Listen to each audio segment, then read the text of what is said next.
Hey everybody, thanks for watching. This is Hadrian. Let's play some more of our Civilization 5 tutorial. So I mentioned at the end of the last episode, or nearing the end of the last episode, that I know that I haven't brought up culture much yet as far as how to win a cultural victory and tourism. I haven't brought up tourism. I've talked a little bit about culture, talked a lot about culture, in fact, earlier in the series, but I haven't talked about tourism. And I wanted to take a moment to do that now because it's pretty easy to access and it's also pretty easy to understand if you want to gain influence over other civilizations. So the culture overview button you can just pull up by going right up here. And it's a little bit different if you have the vanilla version of Civ 5. So just know that. This is, again, a tutorial in the complete edition. So I have Gods and Kings and Brave New World. So notice I now have a list of all of my cities, including Vatican City, which I've just conquered. So there's all of these different bonuses that you can earn culture-wise, depending on what kind of buildings you have. For instance, let's say we want to look at the tourism output in, well, Rome. Rome is our only city with tourism output right now. So we have a great work. Remember that we actually, we did some archaeology a few turns back, and we got a +2 tourism bonus from our choice that we made. All kinds of great works can give you tourism. The great works that you build up, I mean, think about it. When you're a tourist, you go look at landmarks, you look at pieces of art. So your objective in Civ 5, when you're trying to win a cultural victory, is to build up a culturally robust civilization where you have not only a lot of your own art and your own history preserved, but also you have the art and history of other civilizations. And that's what all these slots are for. So each of these building types, like the amphitheater, has a slot for a great work. I think this is a great work of writing. That's what this icon means. And then the Opera House has a slot for a great work of music. And then the great works of art, as you can see, are these little easels here. So I'm trying to remember if that's the right term for that. I don't think easel is the right term. Feel free to correct me. I haven't painted in forever. I have watched a Bob Ross episode on YouTube recently, though, so I should know that. Shame on me. Anyway, so in Rome, we have a couple of bonuses working for us. We do have those beads that we got from the ancient era, producing +2 tourism and +2 culture. You can also see how much culture each city is generating by looking at this column here. So how do you get more? Well, first of all, you can have your great artist actually create great works of art, and it'll fill in one of these slots. And you can move it around to your heart's content. You can also trade them with other civilizations. So you can use this screen to propose that you see. It says right here, Songhai is willing to swap this great work of art for another great work of art. So you can trade stuff back and forth to balance out your culture and gain more tourism as a result of the different works of art that you have. And the more tourism you have, the more influence you will gain over other civilizations, which is this tab. And also here, influence by player. But when you're looking at the cultural victory, I want to show you a couple of really important things because I've touched on these in the past in the series, but I haven't really gone into a great amount of depth. But just take a moment to look at this tooltip. I'm going to read it. The public opinion of each civ is tracked once that empire adopts an ideology and is calculated based on the outgoing influence of a civ compared with the incoming influence from other civs with an ideology. So again, influence is all about those great works that you have. If the influence pressure from other ideologies exceeds the pressure for the current ideology, public opinion will drift away from content and create unhappiness. So actually, in particular, this has to do with your difference in ideology with other civilizations. So if you have influence over another civilization, and they are a different ideology than you, the people in that civilization will start to become unhappy. It'll generate additional unhappiness and make it harder for the ruler of that civilization to govern their people, just because they have a different ideology from one that is more dominant nearby. So it's kind of a cultural intermingling thing. As peoples from those civilizations talk to each other, they realize, oh, this civilization next door is much, much more in-depth and much richer and more free and great than ours, or whatever it might be. People just feel like the guys next door are doing a better job, so they, as a result of their influence, reduce the happiness of that civilization. Just an important benefit to understand. And you can see the overall happiness of the civilizations here as well. Now, if you want to actually look at the influence being generated by each player, I'm generating next to no tourism. This is how much culture each civilization is generating. Your tourism has to have more of an influence than their culture in order for you to really start gaining influence on them. Notice that it's rising slowly because I have this small amount of tourism. But trust me, until I get more tourism, this is not going to be... What you'll see here is these will actually fill up with a color to indicate that we are a certain percentage influential over these civilizations. Right now, we're not very influential at all. I don't see myself going for a cultural victory, but that's the basics of how cultural victory works in the game. Use the great works to build up tourism. Again, you use this slot to really amplify the tourism. You can see where it's coming from just by pointing here. You can also look at this column. What's this? Oh yeah, this is the number of great works. This is just a counter column for if you want to see how many great works are in each city. Helps you kind of keep tabs on where everything is. So use tourism to generate influence. Use your influence to just overpower other civilizations, and you will generally find yourself marching quickly towards a cultural victory. So that's how that works. There is one area up here that we just pillaged. We need to fix that. So for now, I'm going to have that unit fortify until healed. I'm going to have this unit fortify. We're basically just going to guard our new territory, if you will.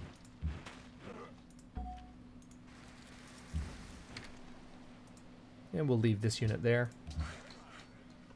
And this worker is going to come up here. It's going to take 4 turns, but we're going to have him repair that area that we pillaged. All right, we're going to leave these riflemen in Arpinum. We're going to leave those riflemen in Aratium. And then, in Rome, what are we going to build? Let's go ahead and build a musicians guild. This will provide 3 great person points towards great musicians, so we'll start generating them a lot faster, which will help create great works of art. And also, any cities, any civilizations that we have open borders with, we can gain huge amounts of additional influence with them quickly. I can show you how that works when we get our first great musician, assuming we still have open borders with some of these people. All right, let's do an opera house in Ravenna. Definitely an arsenal in Circe.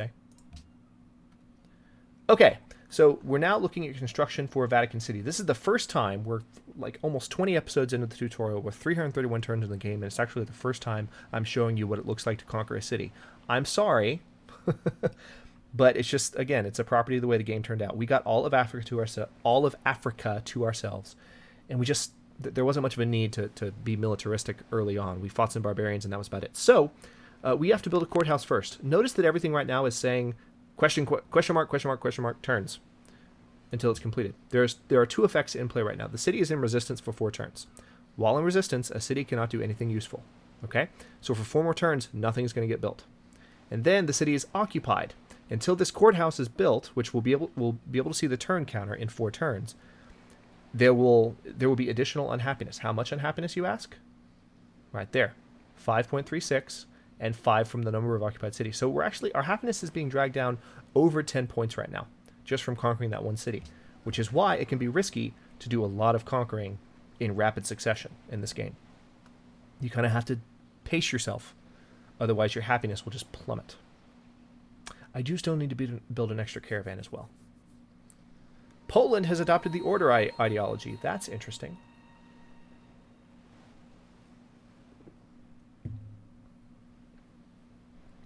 You know, I was mentioning that you can gain additional influence to a point where the population of other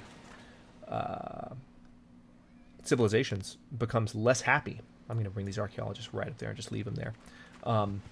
One of the bonuses of doing that is, what's this? What's this worker doing there? Is that our worker that we put in the water? Maybe we captured a worker. I'm not sure what's going on there. All right, just go over there and improve those horses. So one of the benefits of that is you will actually have an easier time invading cities that are already very loyal to your culture type, which is really cool. If you have so much influence over another civilization, you actually will have the ability to invade them more easily. They won't be as unhappy right here. They won't be in resistance. Sometimes they won't resist you at all. They won't have resistance turns. You'll just have to build the courthouse and then you're good. And there are ways to get free courthouses as well when you capture cities. That relates to our ideology, which is fun.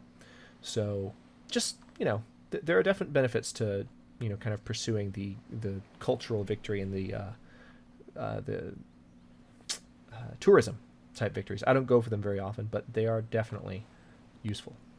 All right, let's go ahead and build. There's nothing really here that I want to build. Do we have a trade route coming from Antium? No, we don't. All right, I'm just going to set up Antium for research again. In Arpinum, there is stuff in Arpinum that we can build, so let's do a public school. I need to go ahead and build a... I need to buy an Inquisitor. Ooh, a Great Prophet. That's even better. So we're going to buy a Great Prophet and use that Great Prophet to do all kinds of cool things. Ormus apparently was waiting for a Great Prophet to show up, so we're now friends with them. So Rome is now growing a little faster as a result of that. Oh, and it's time to vote. Cool. So Maria wants to ban incense. I'm just going to throw all my delegates behind natural heritage sites because, I mean, it's my proposal. I want it to pass, even though it's not going to help me all that much. All right, let's go ahead and move our artillery across the Mediterranean here.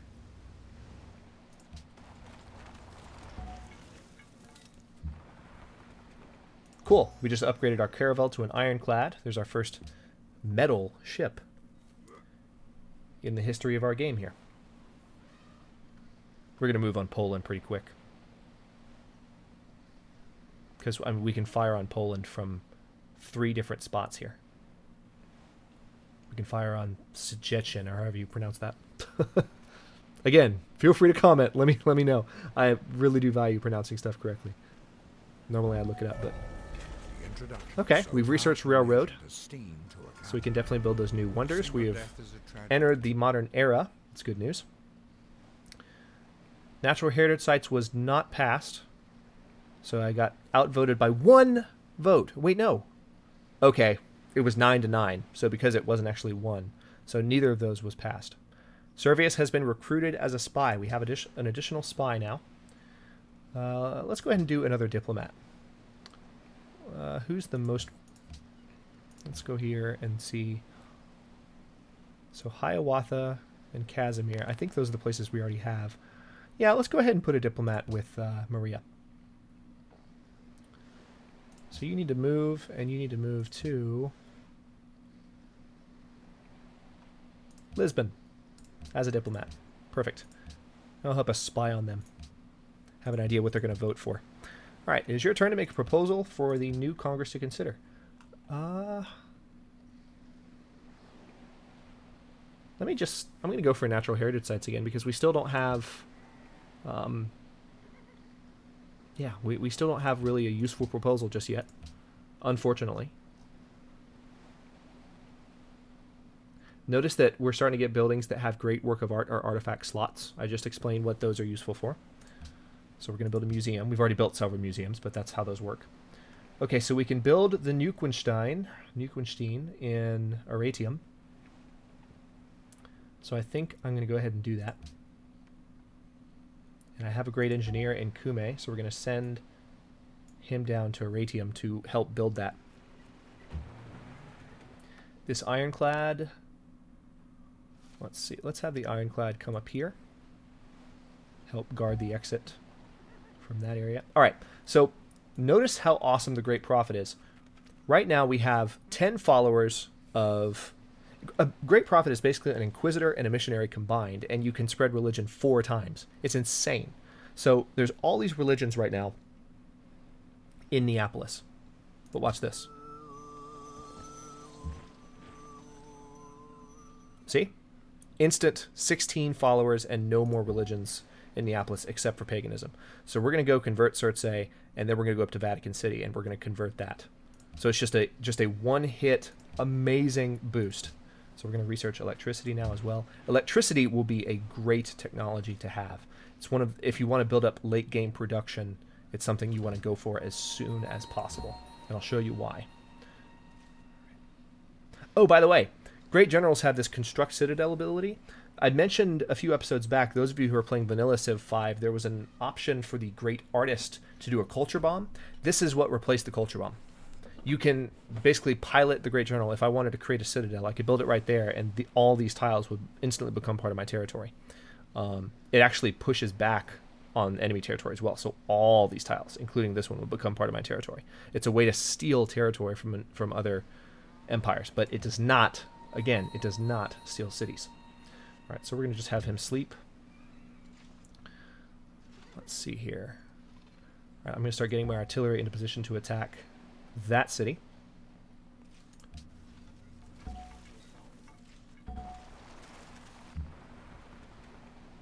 This caravel is not quite ready for an upgrade yet. We'll have him heal.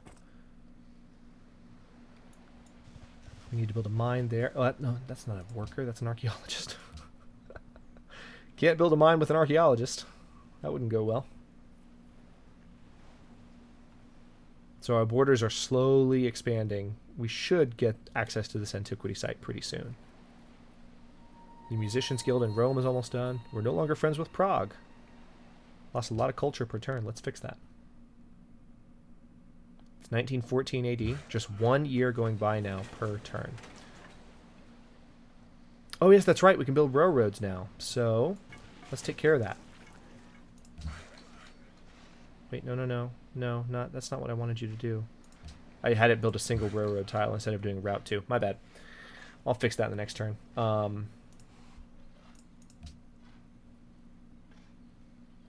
Cancel last mission. Yeah, we'll just have them skip it. These workers need to construct a pasture there, definitely. These artillery need to be in position there.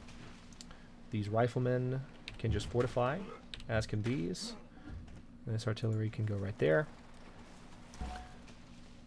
This great prophet needs to go to Circe. It'll take 2 turns for him to get there.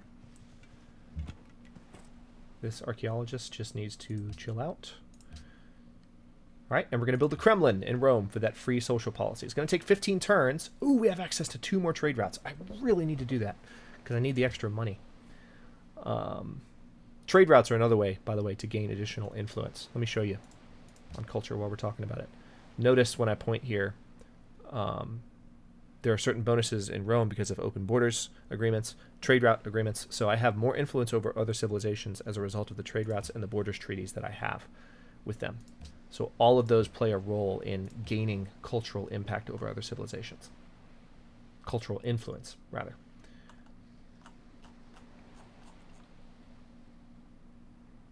Let's see. Yeah, let's go ahead and build a museum in Ravenna. Opera House. All right, our worker can go ahead and repair that tile there. Vatican City should be done resisting now, so we'll have a turn count on the courthouse. And I think I can convert it to production focus as well, which will help us. It does have marble, so this is a very productive tile right here.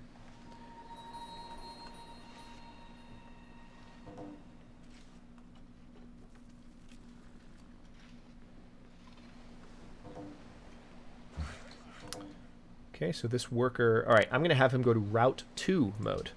The same way we built roads before, but now they're going to build railroads instead. I'm going to bring this worker back down because we need a couple of workers working on the railroads. All right, we're going to bring this frigate over here and prepare for potential conflict. This great prophet needs to come right here. Spread religion. Boom. All right, then we'll take him up to Vatican City. All right, so we now know that the courthouse will be done in 5 turns. Just kidding, 3 turns. All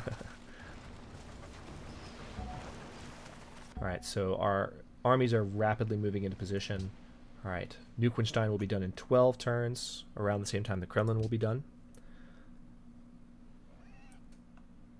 I'll need to check Antium to see if there's anything else we can build there because we have been doing some research.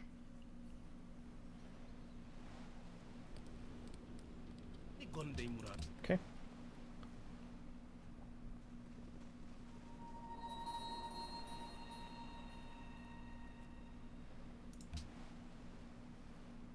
Oh yeah, that's right. I need to reestablish my friendship with Prague. My city converted? What are you talking about? Vatican City's been... Okay, that's not a big deal. Alright, well, I'm not going to be able to reestablish friendship with Prague just yet because we needed to upgrade that ironclad first. So this frigate just needs to chill out. Great prophet can come on up to Vatican City. It'll take 3 turns for him to get there.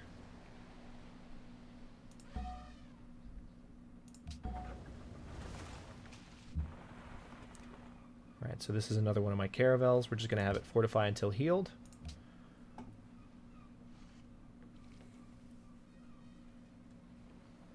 almost to the historical beginning time of World War One. I'm just happy because now that we control this area, we resemble more what you would expect, you know, a Roman Empire to look like, because we actually control the original side of ancient Rome. We do need to take more of this territory, though, if we're really going to go for that. Technically, we need to conquer Singapore as well, but they make us so happy. It's just a good thing. All right, we have access to a new policy. So, on that note, let's go here. We have access to a level 2 tenant. Check this out. +2 production per city and +1 production for every mine and quarry. We're going to do that right now, because that's just going to help hugely with building everything. All right, barracks and Kume. Notice the build times are already noticeably shorter. Let's go ahead and build a constabulary. Arsenal, definitely. That's going to be more of a border city. All right, we're going to set you up for ranged attack, and you're going to go to sleep. Same for you. Ironclad we'll bring up here. It'll take 7 turns to get there, but it's fine. And we've accumulated enough faith to buy something. So we're going to buy a pagoda for that extra.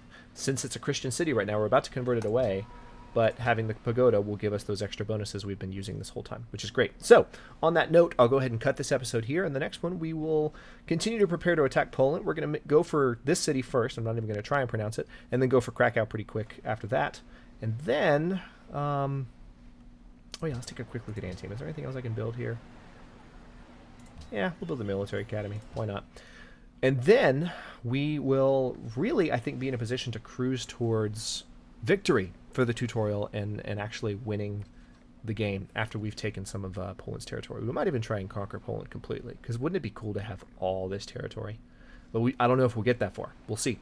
And plus, the world's not going to like it if we just continue to do all this conquering. But we'll cross those bridges when we come to them. Thanks very much for watching. If you enjoyed the episode, don't forget to like the video and subscribe to the channel. I upload new episodes in the Civ 5 tutorial every day at noon Eastern Daylight Time, which is GMT -4 for those of you not in the States. Thanks very much for watching, and I'll see you guys next episode.